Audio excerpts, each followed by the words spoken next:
आपको भी उतना ही करंट लगे। मान के चलो हम डायरेक्ट भगवान तक नहीं पहुंच पा रहे तो किसी भक्त के माध्यम से, किसी गुरुजी के माध्यम से, किसी कथावाचक के माध्यम से हम ठाकुर जी से जुड़ जाएं। उस कथावाचक से जुड़ने की आवश्यकता नहीं है, परंतु उनकी बातों से हम परमात्मा से जुड़ जाएं। तो सज्जनों, जैसे ही उस गणिका को अपनी माँ की याद आई, बोले महाराज जी मैं तो अपवित्र नारी हूँ, स्पष्ट कहा।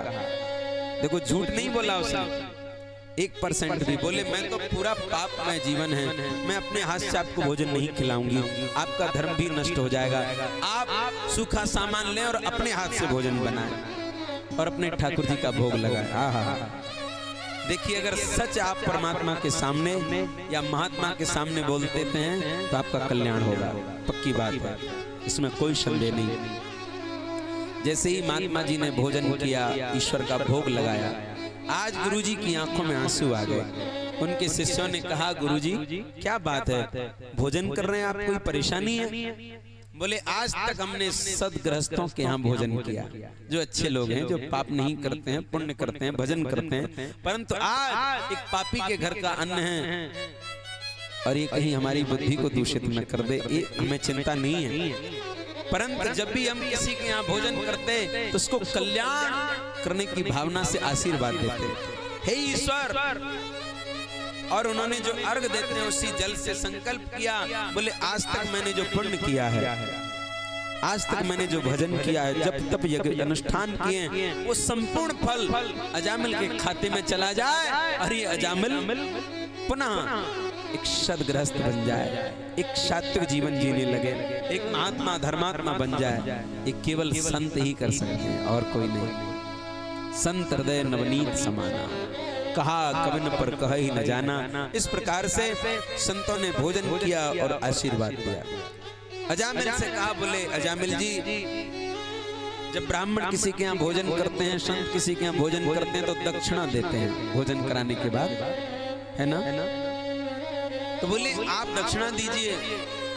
अजामिल ने कहा जब तक वो उनकी पत्नी अंदर चली गई, बोले भूतों से पूछ, कोई स्मशान भूमि में जाकर के कहे भूतो हमको बेटा दे दो, तो क्या बेटा मिलेगा? बोले हम दुनिया से चोरी करते हैं और हमसे तुम कामना कर रहे हो। बोले हमको पैसा नहीं चाहिए। बोले तो क्या चाहिए? बोले जो हम कहें वो मान लो। तब तक उनकी पत्नी आ गई। बोले बाबा क्या कह रहे हैं? हाँ हाँ बोलिए, जरूर मानेंगे, इनकी क्या मजाल जो नहीं माने, आप तो बोलिए। जैसे ही संत ने कहा, बोले अजामिल तुम्हारी पत्नी गर्भवती है और हमें विश्वास है कि आपकी पत्नी के गर्भ में बालक ही है, और अब की बार अगर बालक हो तो इसका नाम नारायण रखना।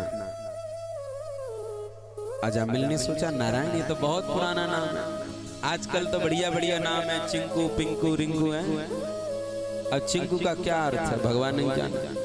कहीं कहीं तो किट्टू रख लेते हैं, किट्टू, कहीं कहीं बंटी रखते हैं। बंटी हिंदी शब्द है कि अंग्रेजी शब्द है? नहीं पता है ना, हम बता रहे हैं, हम बताने के लिए आए हैं।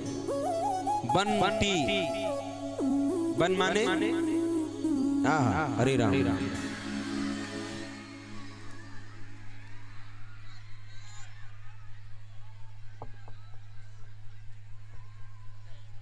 श्री राधे।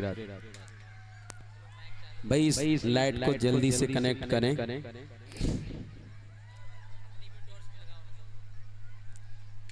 हाँ वो तो पहले से ही जला लिया उन्होंने। राधे कृष्ण राधे कृष्ण राधे कृष्ण राधे। बोलिए कृष्ण कन्हैया लाल की। तो बन माने एक और टी माने चाय, एक कप चाय।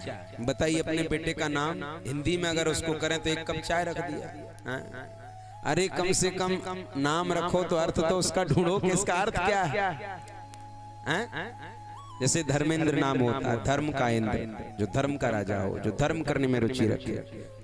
तारकेश्वर जी का नाम बढ़िया है, यानी ओमकारेश्वर। देखो कितने बढ़िया बढ़िया नाम है पहले के। आजकल के देखो तो चिंकू पिंकू रिंकू बंटी घंटी हैं। अब बंटी जब अपनी घंटी बजाएगा पूरे दिन, इसलिए सोच समझ के ना मान के चलो हमारा ही नाम होता बंटी पंडित जी आ रहे हैं, कैसा लगता है? कथावाचक बंटी शर्मा या आचार्य बंटी, कैसी विचित्र बात हो जाती। माँ बाप की कितनी बड़ी कृपा कि बढ़िया नाम रख दिया। बोलिए कृष्ण कन्हैया लाल की। मेरा कहने का मतलब यह है कि घर में पवित्र नामों को रखो, अच्छे नाम रखो। जैसे लड़कियों के रख देते हैं चिंकी, पिंकी, रिंकी। अब रिंकी का बर्थडे है तब तक तो ठीक है, चलो रिंकी हैप्पी टू यू। शादी भी हुई तो शादी की भी सारे की शुभकामनाएं जे वो। कहीं रिंकी दादी बन गई तब कैसा लगा? बोले रिंकी दादी आई। अभी रिंकी दादी है नहीं। ये सब नाम 30 साल 35 साल के होंगे मुश्किल से। रिंकी आपको कोई दादी नहीं मिलेगी। हाँ, पहले नाम ऐसे रखते थे सदाबहार गानों की तरह। जो गाने हैं ना पहले के, वो सदाबहार चलते हैं, आज भी उनका वही टेस्ट है। पहले कैसे कैसे गाने थे फिल्मी। सजन तुम झूठ मत बोलो, खुदा के पास जाना, ये फिल्मी गाना। और आजकल देखो भगवान ही बचा। सजन तुम झूठ मत बोलो, खुदा के पास जाना है, न हाथी है न घोड़ा है, वहां पैदल ही जाना है। सजन तुम झूठ मत बोलो, खुदा के पास जाना है। पहले फिल्मों में भी पवित्रता थी, आज तो सर्व सत्यानाश हो गया है। बोलिए कृष्ण कन्हैया लाल की। और सज्जनों, इसके बाद जैसे ही अजामिल के घर बेटा हुआ और बेटा होने के बाद नाम नारायण रखा। इस नारायण नाम ने उसका उद्धार कर दिया।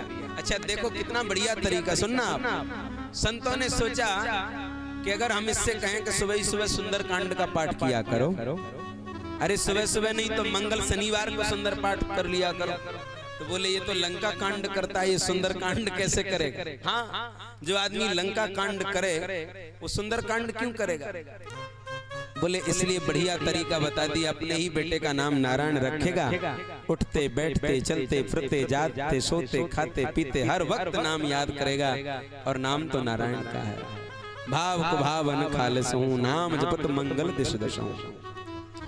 अच्छा कुछ लोग कहते हैं अरे बेमन से नाम जपने से क्या फायदा होगा?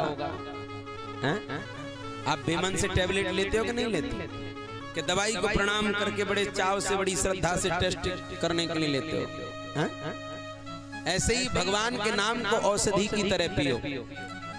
अगर आपका मन लगता है तो ठीक है, भाव पहले लिखा है भाव, फिर क्या लिखा है? तो भाव। अगर मन नहीं लगता बेमन से भी लो। जैसे बेमन से कड़वी दवाई लेते हैं, ऐसे ही बेमन से भजन करो। नहीं लगने दो मन, किसी का भी नहीं लगता। आपकी बीमारी नहीं, हमारा भी नहीं लगता। हमारा अगर मन लगता है तो कथा में लगता है। जब भजन करते हैं ना माला पर, तो मन कभी कुनवाई, कभी करार, कभी दिल्ली, कभी भागलपुर, कभी कहीं न जाने कहां कहां भाग जाता है। तो हमने तो फिर प्रणाम कर लिया। बोले अब हम कथा ही करेंगे, भजन ही गाएंगे, तुम रखो। हाँ, नाटक करने से फायदा क्या है? तो बोले भाव को भाव पर नाम जप करो, माला पे नहीं, मन से जाप करो। हरे कृष्ण कृष्ण कृष्ण हरे हरे, हरे राम। माला पे मन लगे तो माला पे करो, नहीं लगे तब भी करो माला से। तो भाव को भाव अनक ईर्षा से, आलस्य में। क्या कंस ने प्रेम से लिया था, सबका कल्याण किया। आपसे कौन सी दुश्मनी है भगवान को? तो चलते फिरते उठते बैठते सोते जागते हर वक्त परमात्मा का नाम लीजिए। इसके बाद एक बड़ा प्यारा भाव है। बिंदु जी का पद है, हमारी वार गर निकले